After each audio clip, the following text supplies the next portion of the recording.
Hello दोस्तों, आपका new study zone में स्वागत है। सबसे पहले आप सभी को जन्माष्टमी की ढेरों शुभकामनाएं। आज हम बात कर रहे हैं यूपी ट्रिपल एससी पेट की जनरल नॉलेज के प्रीवियस ईयर क्वेश्चन, जो आपके यूपी ट्रिपल एससी द्वारा जितने भी एग्जाम हुए हैं उनके प्रीवियस ईयर क्वेश्चंस करेंगे। ठीक है, वीडियो अच्छी लगे तो सभी लाइक करें, शेयर करें। चैनल पे नए हैं तो सब्सक्राइब जरूर करिए चैनल को और बेल आइकन को प्रेस करिए ताकि हमारे आने वाली वीडियो का नोटिफिकेशन आपको मिल सके। तो शुरू करते हैं आज की वीडियो। इसमें हम यूपी ट्रिपल एससी द्वारा जो आपका विकास दल अधिकारी का सामान्य चयन भर्ती परीक्षा 2018 का फर्स्ट शिफ्ट का पेपर है, उसको सॉल्व करेंगे। ठीक है, तो ये आपकी परीक्षा 16/9/2018 को हुई थी, उसी के आपके क्वेश्चन है।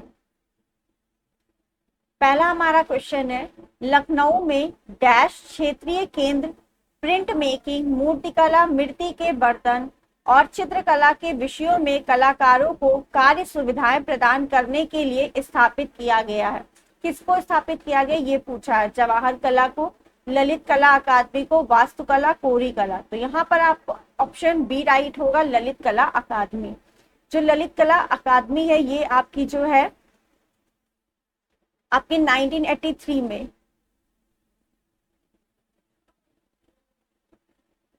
स्थापित की गई थी। ठीक है, लखनऊ में ललित कला अकादमी जो है 1983 में स्थापित की गई थी।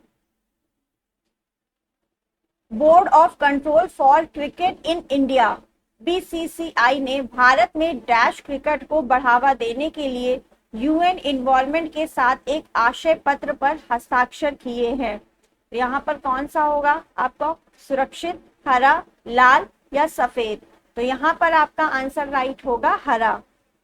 ठीक है, हरे क्रिकेट को बढ़ावा देने के लिए यूएन इन्वॉल्वमेंट के साथ, ये उस समय के करंट से रिलेटेड क्वेश्चन था। ठीक है, नई दिल्ली में आयोजित 52वें स्कॉच सम्मेलन में ई गवर्नेंस में उनके उल्लेखनीय काम के लिए निम्नलिखित में से किसको chief minister of the year पुरस्कार दिया गया था? तो यह आपका उसी समय का है क्वेश्चन, करंट का। तो यहाँ आपके लिए काम का नहीं है, यहाँ पर आपका ऑप्शन जो राइट है वसुंधरा राजे होगा। ठीक है, भारतीय राष्ट्रवाद के पहले या प्रारंभिक चरण को डैश 1885 से 1905 भी कहा जाता है। अंतिम, आरंभिक, मध्यम या संकटपूर्ण? तो किस चरण को कहा जाता है ये आपसे पूछा। प्रारंभिक चरण को डैश चरण भी कहा जाता है। तो प्रारंभिक चरण को क्या कहा जाता है? इसे कहा जाता है मध्यम चरण। ऑप्शन आपका सी राइट है।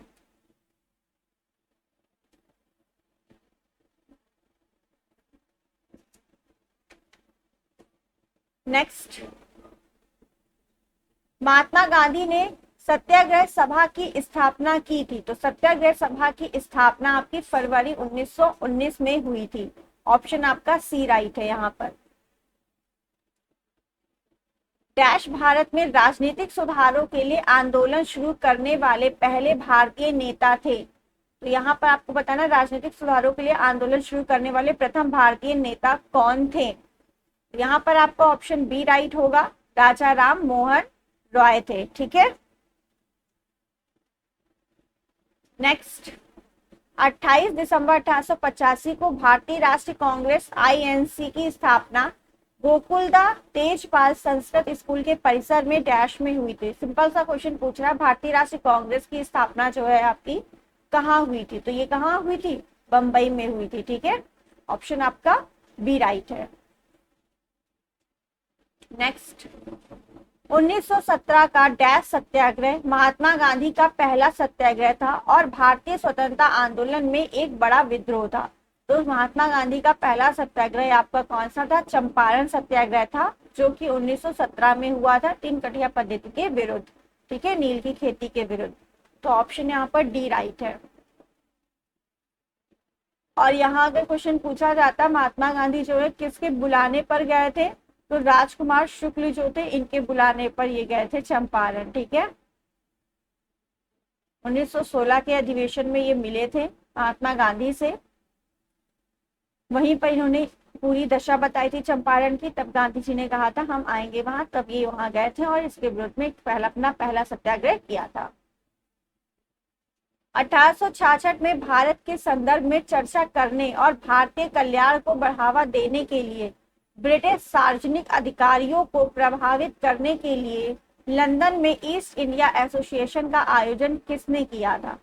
तो लंदन में ईस्ट इंडिया एसोसिएशन का आयोजन किसने किया था? क्वेश्चन आपका सिर्फ इतना मेन है, ठीक है। तो किसने किया था? दादा भाई नौरोजी ने किया था लंदन में ईस्ट इंडिया एसोसिएशन की स्थापना, ठीक है। इसका आयोजन किसने किया था? दादा भाई नौरोजी ने किया था। नेक्स्ट, और एक और बात, दादा भाई नौरोजी को आपका वयोवृद्ध पुरुष भी कहा जाता है, ग्रैंड ओल्ड मैन, ठीक है, वयोवृद्ध पुरुष। उत्तर प्रदेश की भौगोलिक सीमा सार्वजनिक राज्यों को स्पर्श करती है, सर्वाधिक राज्यों को स्पर्श करती है। निम्नलिखित में से कौन सा राज्य इनमें से शामिल नहीं है? ये आपसे पूछा। तो आपका उत्तर प्रदेश जो है किन किन से सीमा बनाता है ये पूछा है, किससे नहीं इसमें करेगा? तो उत्तराखंड से करता है, मध्य प्रदेश से करता है, ठीक है,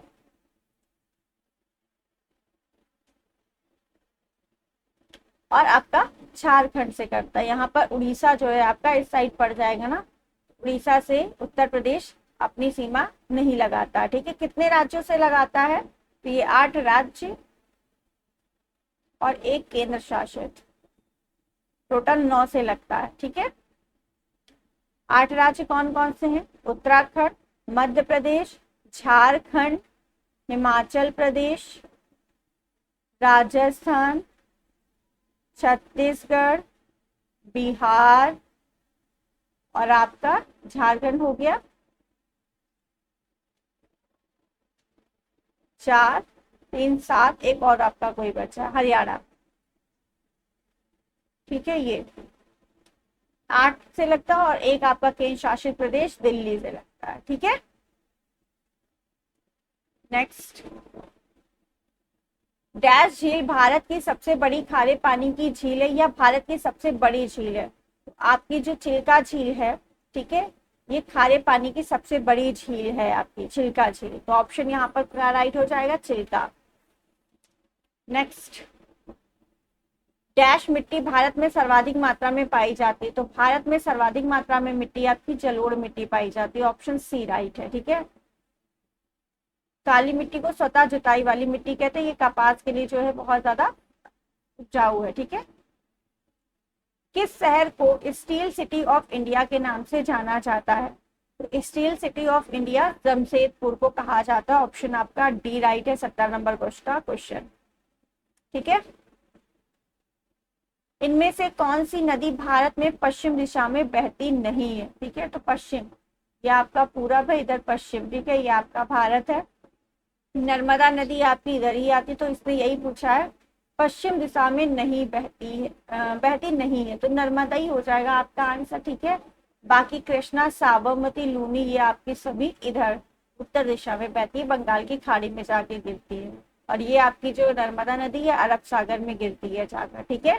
तो ऑप्शन आपका ए यहाँ पर राइट हो जाएगा। भारत का संविधान सभा द्वारा डैश में अपनाया गया था और 26 अक्टूबर 1950 को लागू किया गया था। तो संविधान सभा को कब अपनाया गया था? 29 अक्टूबर 1949, 22 दिसंबर 1949, 26 नवंबर 1949, 3 जनवरी 1950।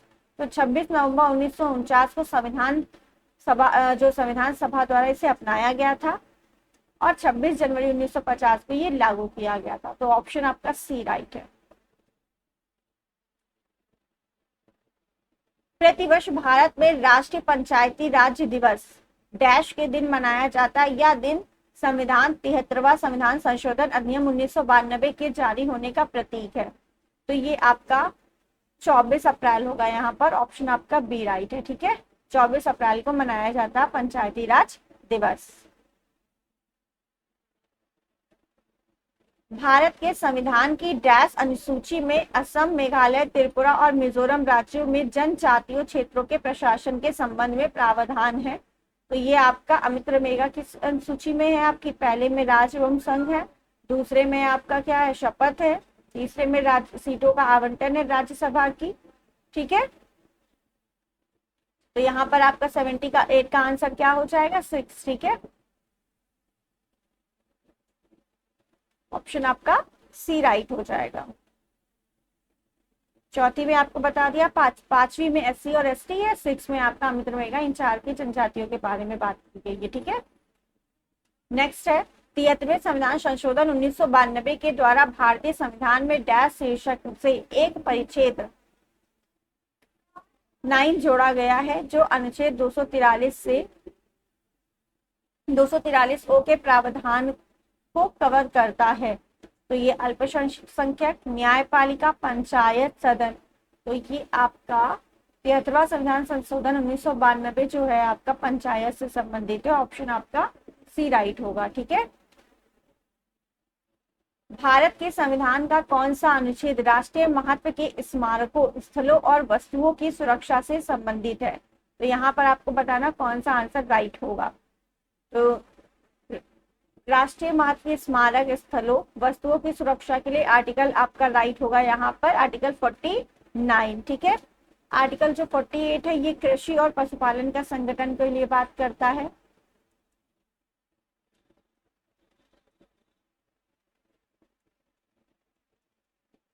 ठीक है, 48A जो है आपका पर्यावरण से संबंधित है।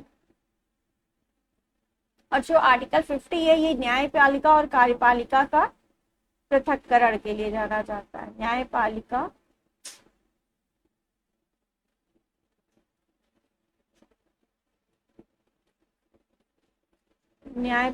और कार्यपालिका का पृथक्करण,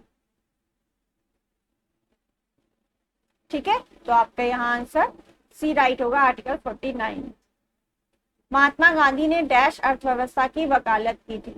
तो यहाँ पर किस अर्थव्यवस्था की महात्मा गांधी ने वकालत की थी? तो इन्होंने केंद्रीकरण की थी, या स्थानीय विकेंद्रीकरण, या ग्लोबल। तो किसकी की थी इन्होंने? विकेंद्रीकरण की थी, डिसेंट्रलाइजेशन की थी, ठीक है। विकेंद्रीकृत अर्थव्यवस्था की वकालत की थी। महात्मा गांधी के लिए डैश भारतीय मानवता की एकता, इसकी आर्थिक स्वतंत्रता और समानता का प्रतीक था। खादी, पहिया, नमक या धागा। तो यहाँ पर आपका कौन सा राइट होगा आंसर? खादी, ठीक है। ऑप्शन आपका ए राइट है। खादी भारतीय मानवता की एकता, इसकी आर्थिक स्वतंत्रता और समानता का प्रतीक था। इनमें से कौन सा भारत में बैंकिंग क्षेत्र में महत्वपूर्ण सुधारों में से एक नहीं है? घटी हुई CRR और SLR ये है, ब्याज दर का विनियमन, नई पीढ़ी बैंक, ठीक है, वर्धित SLR। तो यहाँ पर आपका 83 का आंसर आपका डी राइट होगा, ठीक है। ये आपका नहीं है, बैंकिंग क्षेत्र में सुधार होगा। उत्तर प्रदेश के डैश में बुद्ध ने अपना पहला उपदेश दिया था और अपनी कार्यविधि की नींव रखी थी। तो गौतम बुद्ध ने अपना पहला उपदेश कहाँ दिया था? तो सारनाथ में दिया था गौतम बुद्ध ने अपना पहला उपदेश, ठीक है। और इसे ही धम्मचक्र प्रवर्तन कहा जाता है, उनके पहले उपदेश को। जनवरी 1858 में लॉर्ड कैनिंग डैश तक चले गए और दिल्ली डिवीजन को छोड़कर उत्तरी पश्चिमी प्रांत का गठन किया। तो कहाँ चले गए थे लॉर्ड कैनिंग? ये आपसे पूछा गया है। तो लॉर्ड कैनिंग आपके गए थे, तो इसका आंसर आपका राइट होगा बी, इलाहाबाद, ठीक है। इलाहाबाद जो है आपके लॉर्ड कैनिंग चले गए थे और दिल्ली डिवीजन को छोड़कर उत्तरी पश्चिमी प्रांत का गठन किया था इन्होंने। डैश को उत्तर प्रदेश के हिमालय पहाड़ी क्षेत्र में उत्तराखंड नामक एक नया राज्य अस्तित्व में आया। तो उत्तर प्रदेश जो आपका है उससे उत्तराखंड राज्य अलग हुआ था। तो कब अलग हुआ था ये आपसे पूछा है। तो 2000 में अलग हुआ था, इसलिए ये ऑप्शन तो कट गया, ठीक है। डेट आपको भी पता होनी चाहिए इसलिए, क्योंकि यहाँ पर देखिए 2000 के 3 ऑप्शन है। तो यहाँ पर ऑप्शन आपका बी राइट होगा। 9 नवंबर 2000 में आपका उत्तर प्रदेश से उत्तराखंड अलग हुआ था, ठीक है, नया राज्य बनकर तैयार हुआ था। नेक्स्ट, उत्तर प्रदेश के सबसे शानदार लोक नृत्यों में से एक है। इस शैली में एक मुश्किल संतुलन नृत्य शामिल है, जिसमें एक घूंघटकाढ़ी महिला नर्तकी सिर पर लकड़ी के पिरामिड के मंच पर एक साथ 108 लैंप रखकर नृत्य करती। तो आपसे पूछा गया ये कौन सा नृत्य है? तो ये आपका कौन सा चारकुला नृत्य है जो यूपी में होता है, ठीक है। घूंघट लगाकर जो है महिला वो अपने सिर पर लकड़ी के पिरामिड रख के 108 और डांस करती हैं, ठीक है। उत्तर प्रदेश देश के प्रमुख डैश उत्पादों में से एक है। तो उत्तर प्रदेश में सबसे ज्यादा उत्पादक कौन सा होता है, तो गन्ना होता है, ठीक है। ऑप्शन आपका सी राइट है यहाँ पर। उत्तर प्रदेश भारत का सबसे अधिक आबादी वाला राज्य है और जनगणना 2011 तक दी गई संख्या के अनुसार इसकी आबादी घनत्व प्रति वर्ग किलोमीटर है। तो कितनी थी ये आपसे पूछा है, तो 829 किलोमीटर प्रति वर्ग किलोमीटर जनसंख्या घनत्व था 2011 की जनगणना के अनुसार। आई होप आप सभी को ये वीडियो पसंद आई होगी। वीडियो अच्छी लगी है तो सभी लाइक करें, शेयर करें। चैनल पे नए हैं तो सब्सक्राइब जरूर करिए चैनल को और बेल आइकन को प्रेस करिए ताकि हमारी आने वाली वीडियो का नोटिफिकेशन आपको मिल सके। Thank you.